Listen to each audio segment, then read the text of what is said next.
ho aminareo any avana ny fahasoavana ny fiadalana fa amin'Andriamanitra ray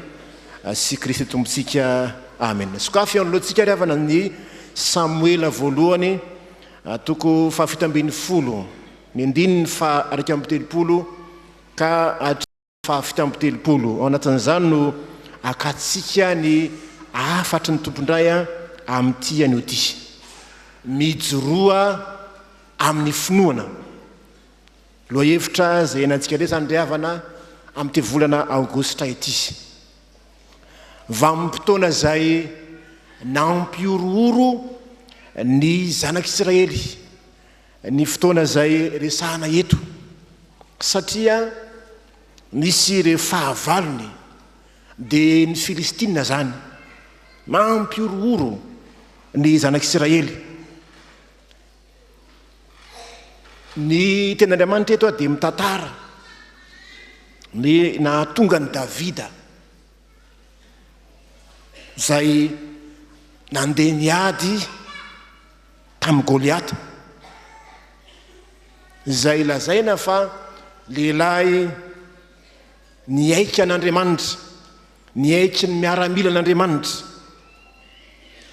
rehefa niorooro ny miaramila tsy nisy saniady tamin'ny Goliata dia izao no tenin'ny mpanjaka hoe raha misy olona samiady amin'io Goliata io dia omena arena be izy tsy mandohetra izy volaza koa ny hoe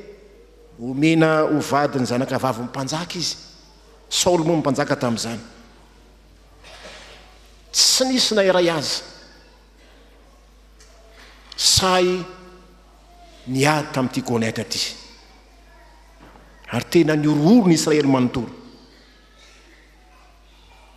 hita tarareto riavana fa tena mirehare mihitsy ny miaramila amin'ny Filistina nanana n'ity Goliata ity naneso to nanao tsinitsina n'ilay Andriamanitry ny Israely azy nefa na dia zany azy tsy niemotry Davida lay tanam-piandrasan'ondry tany satria nahazo antoka izy fa Andriamanitra no miady ka sa izy ny fanandrona tamin'ny Goliata rehefa toizana ny tantara. Iza moa ty Goliata ity? Goliata dia lehilahy avy ranjanana mahatratra eo amin'ny 3 metatra eo ny mpandinika ny alavan'izany lehilahy lava dia lava taranaky ny refahimy olona vavety sady goavana mpiady mahery voatanasy ao ambony moa ny ohatrahatra hoana mipoziny zany Goliata zany na ny akanjony fotsiny efa mahatratra 90 kilô latsaka ny hoany fa i Davida kosa dia lehilahy tanora fanahy mpiandrondry no asany ary faralahy amin'ny fianakaviany ary izy. Eto riavana dia marina ny ten'Andriamanitra ny olona mijoro amin'ny finoany dia tahaka ny ambaran'ny salamy tsy mihetsika fa mitoetra hatrany tsy vohozongosona eo alohan'ny zava-tsarotra. Andeha riavana antsika andray ao hevitra ary manao hoe ny olona nanomponompon'Andriamanitra mijoro amin'ny finoana voalohany dia zao tsy mahazo mijery ny fahalemen'ny tena na ny fahakelezan'ny tena. Ny andininy fa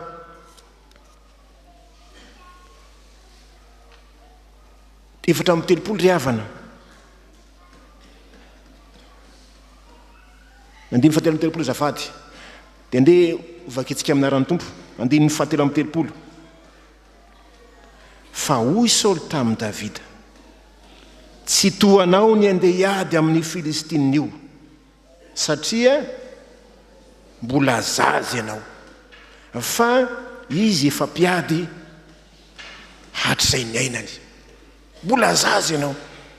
zany no fijery ny mpanjaka any Davida mbola zazy ianao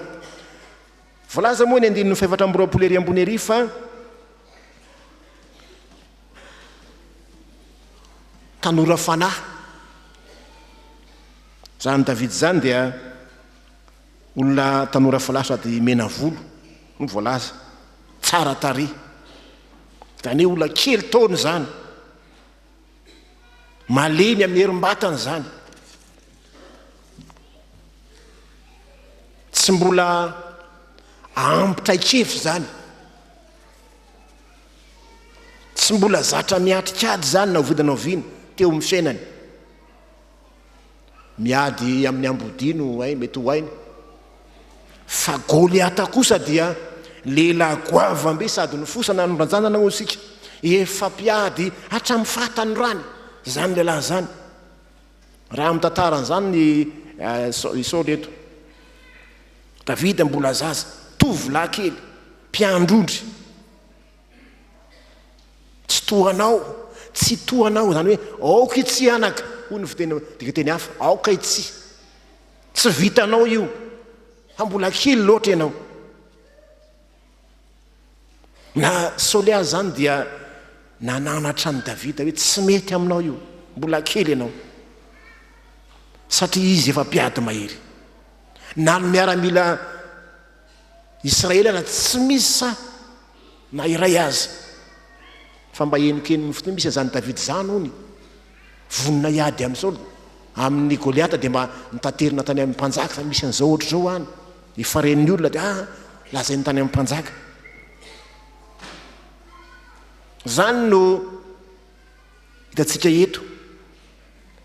ny orooro ny zanak'Isiraely ny miaramila tsy misy sana iray azy ifanandrina fa jereo tsara ny hoe nandritra ny 70 andro maray tsy hariva dia eo foany lehilahy io fomarina zany dia inona io izy ao andeha atory io izy ao isanandro sanandro mampiorooro anao moa fa tsy taka ny miterana ndraindray sasany manao hoe manohitra taratasy ny daly dia hoe niomaninareo fa ho avy zay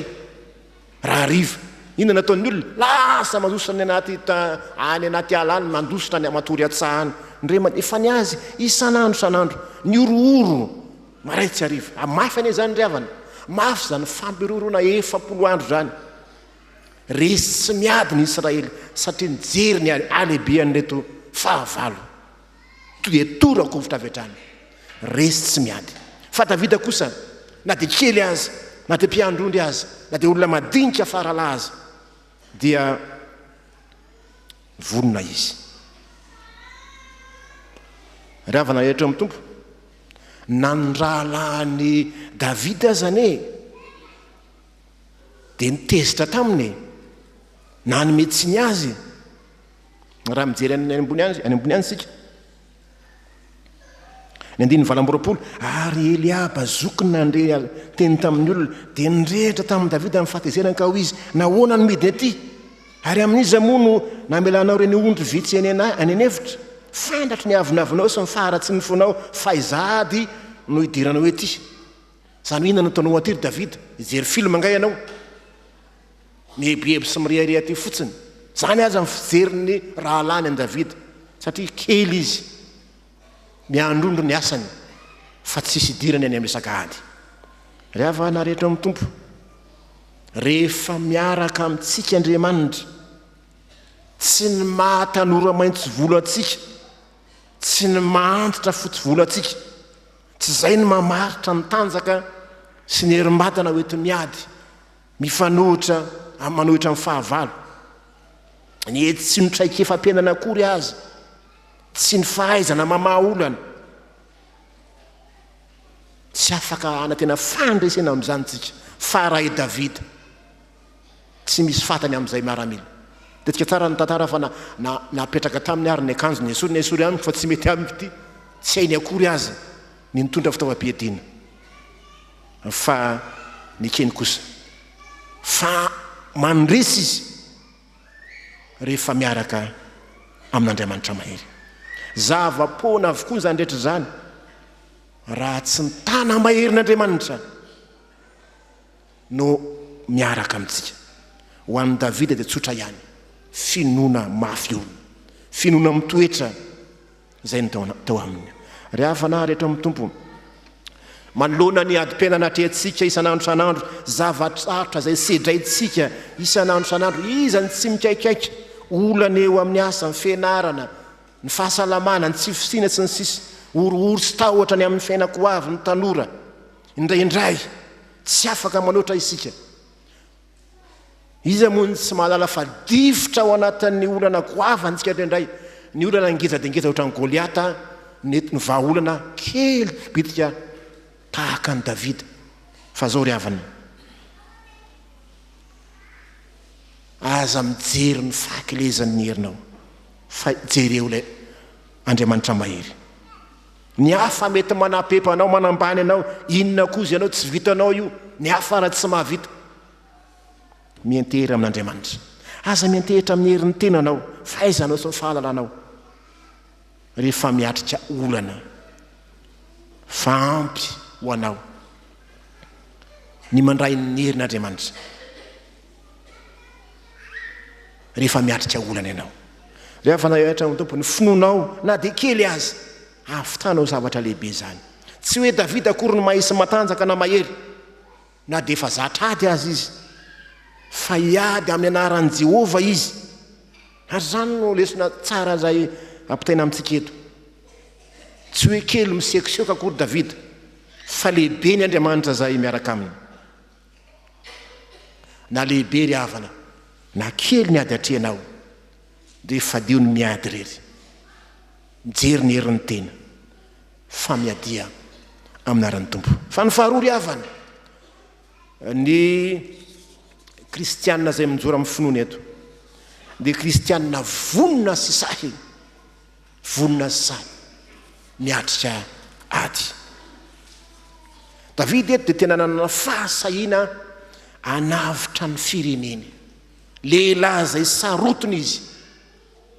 amin'ny fivavahany, amin'ny faniratsarana n'ilay Andriamanina, satria tsy nan'Andriamanitra mihitsy Goliaty eto. Hoy ny 2:4, vakitsika miaraka. 2:4, aoka tsy hoketraka amin'ilay io ny fon'ny olona, fa ny mpanomponao andeha hiady amin'ny Filistina io. Andeha ravana veritsika hoe aoka tsy hoketraka amin'ilay io ny fon'ny olona, fa ny mpanomponao andeha hiady amin'ny Filistina io.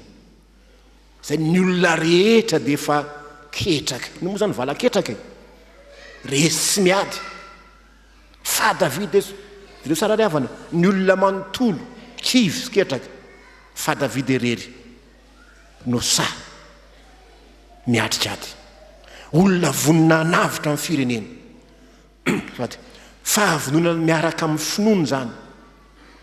ao anatin'ny farisen-dahatra tanteraka, satria matoky ny herin'Andriamanitra izy. Voalaza ny ry amin'ny 5:3 hoe Jehova zay namonjy ahy tamin'ny tanan'ny liona sy ny bera. Jehova namonjy ahy, ka rehefa Jehova miaraka amina dia manana fahasahina. Zany ny havana dia afantarantsika fa ny finoana marina ao anatsika dia tsy mampitaredretra atsika, fa miroso hatrany. Finoana matanjaka, finoana manatanjaka ihany koa, ka afaka mampahery zay mila ho kivy sy kalosa. Zany ny finoana eto, finoana mahavita mandresy ny tahotra avy hatrany. Zany finoana zany, finoana mahavita mandingana ny akano zany, ka tsy mikendry afa-tsy ny alala, tsy mikendry afa-tsy ny fandresena irery ihany. Finoana samiatrika ady goavana. Zany hoe Davida zany dia tsy mba karazan'irony olona mandroso mendry rony, fa rehefa miroso dia tena vonona sahy hiatrika ady. Hitantsika ny toy ny tantara fa nandresy izy. Inona ry havana lesona azontsika tsoahana amin'izany? Ny kristianina mijoro amin'ny finoana dia tsy kristianina kanosa, tsy kristianina mialangalana, fa kristianina sahy mandray andraikitra avy hatrany, mijoro tompona andraikitra,